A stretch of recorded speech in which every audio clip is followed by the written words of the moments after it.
अस्सलाम वालेकुम second year. आज हमने दो छोटे छोटे टॉपिक्स पढ़ने हैं। पहला ये कि इलेक्ट्रॉन वोल्ट क्या होता है, दूसरा कंपैरिजन है इलेक्ट्रिक और ग्रेविटेशनल फोर्सेस का। अच्छा देखें, इलेक्ट्रॉन वोल्ट क्या है। इलेक्ट्रॉन वोल्ट असल में यूनिट ऑफ एनर्जी है।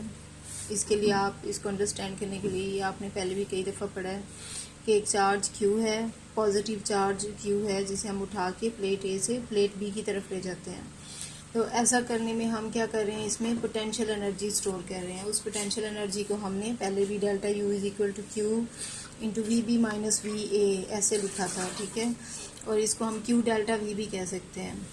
अब अगर हम इस पॉजिटिव चार्ज को इस पॉजिटिव प्लेट के पास ले जाके रिलीज़ कर दें, छोड़ दें, तो ये जो पोटेंशियल एनर्जी इसमें स्टोर हो चुकी थी, इसकी वजह से ये चार्ज वापस कहाँ आएगा, नेगेटिव प्लेट की तरफ।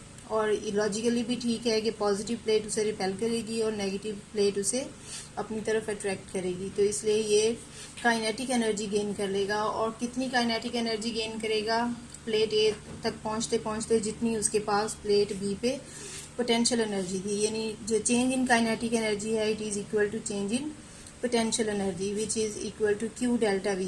अब let the charge on this charge particle is equal to charge of 1 electron, 1e के बराबर है मैग्नीट्यूड में। और डेल्टा V जो है इन दो प्लेट्स के दरमियान वो 1 वोल्ट है। तो ये जो चेंज इन काइनेटिक एनर्जी है, इसको हम Q की जगह 1 इलेक्ट्रॉन लिख लें और डेल्टा V की जगह 1 वोल्ट, तो ये 1 इलेक्ट्रॉन वोल्ट बन गई। और इलेक्ट्रॉन पे चार्ज कितना होता है ये आपको पता है, 1.6 इंटू 10⁻⁻19 कोलम, और पोटेंशियल डिफरेंस 1 वोल्ट। तो ये बन गया 1.6 इंटू 10⁻⁻19 कोलम इंटू वोल्ट। अब ये फार्मूला बताता है W is equal to QV के 1 joule is equal to 1 coulomb into volt. तो हम इसकी जगह फिर जाउल भी लिख सकते हैं, 1.6 इंटू 10⁻⁻19 जाउल्स। तो 1 इलेक्ट्रॉन वोल्ट ये यूनिट ऑफ एनर्जी ही है, लेकिन ये जो यूनिट ऑफ एनर्जी है जाउल, उसके साथ कैसे रिलेटेड है कि 1 electron volt is equal to 1.6 into 10⁻⁻19 joules. तो ये एक छोटा यूनिट है और ये उसके मुकाबले में जाउल जो है ये बहुत बड़ा यूनिट है। ये पेपर में शॉर्ट क्वेश्चन भी आ जाता है कि show that 1 electron volt is equal to 1.6 into 10⁻⁻19 joules. अब एक एग्जांपल है इसके बाद 12.4, उसमें कहा हुआ है कि एक चार्ज पार्टिकल है, इसी से रिलेटेड है कि उस पर 2 इलेक्ट्रॉन्स के बराबर चार्ज है।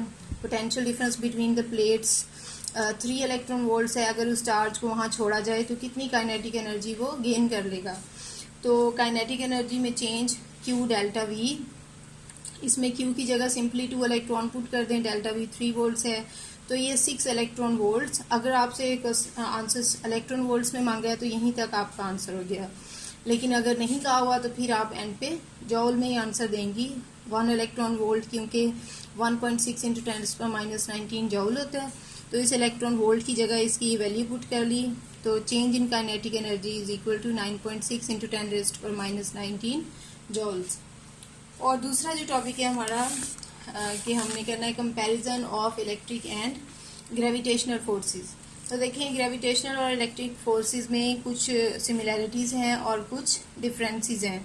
सिमिलैरिटीज़ क्या है, दोनों के फार्मूलाज की फॉर्म सेम है। जैसे ये इलेक्ट्रिक फोर्स का formula K Q1 Q2 over R², similar formula जो है ग्रेविटेशनल फोर्स का है G M1 M2 over R²। और दोनों ही इन्वर्स स्क्वायर लॉ होल्ड करती हैं। इसका मतलब क्या होता है कि force is inversely proportional to the square of distance between the particles. वो मैस पार्टिकल्स भी हो सकते हैं और चार्ज पार्टिकल्स भी। तो ये दो सिमिलैरिटीज थी। इनमें डिफरेंसेस क्या हैं, डिफरेंसेस ये हैं, पहला डिफरेंस ये है ग्रेविटेशनल फोर्स का, ये जो कांस्टेंट है G, इसकी वैल्यू बहुत स्मॉल होती है, 6.67 इंटू 10⁻⁻11। और जबकि जो इलेक्ट्रिक फोर्स का कांस्टेंट है K, इसकी वैल्यू बहुत बड़ी है। देखें, पॉजिटिव पावर है 10⁻9, ठीक है। और दूसरा ये कि gravitational force is a weak force. दो पार्टिकल्स जो हैं वो एक दूसरे पे बहुत कम फोर्स लगाते हैं, जबकि इलेक्ट्रिक फोर्स जो है ये बहुत स्ट्रॉन्ग फोर्स होती है। और ग्रेविटेशनल फोर्स सिर्फ चीज़ों को अपनी तरफ अट्रैक्ट कर सकती है, रिपेल नहीं कर सकती, जबकि इलेक्ट्रिक फोर्स रिपल्सिव भी होती है और अट्रैक्टिव भी। यू नो कि जो लाइक चार्जेस हैं repel and unlike charges attract each other. और ग्रेविटेशनल फोर्स की रेंज बहुत लार्ज है। देखिए अर्थ का जो ग्रेविटेशनल फोर्स है वो मून को भी अपनी तरफ अट्रैक्ट कर रहा है, जो कि बहुत ज़्यादा डिस्टेंस पे है और बहुत दूर दूर तक ये फोर्स फैली हुई होती है।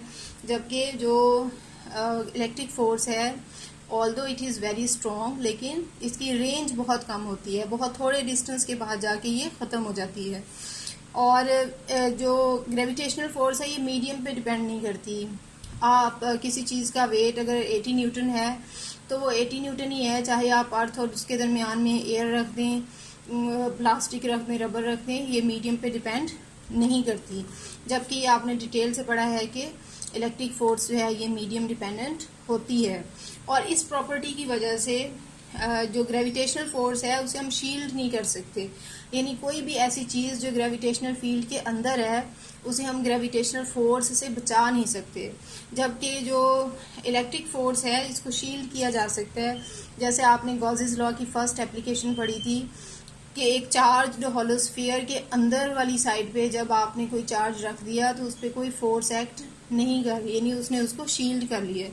तो मीडियम की वजह से किसी मीडियम के अंदर रख के हम किसी पार्टिकल को इलेक्ट्रिक फील्ड से महफूज भी कर सकते हैं। ठीक है। तो ये आज का टॉपिक था, इसमें कोई प्रॉब्लम हो तो आप पूछ सकते हैं। Thank you very much.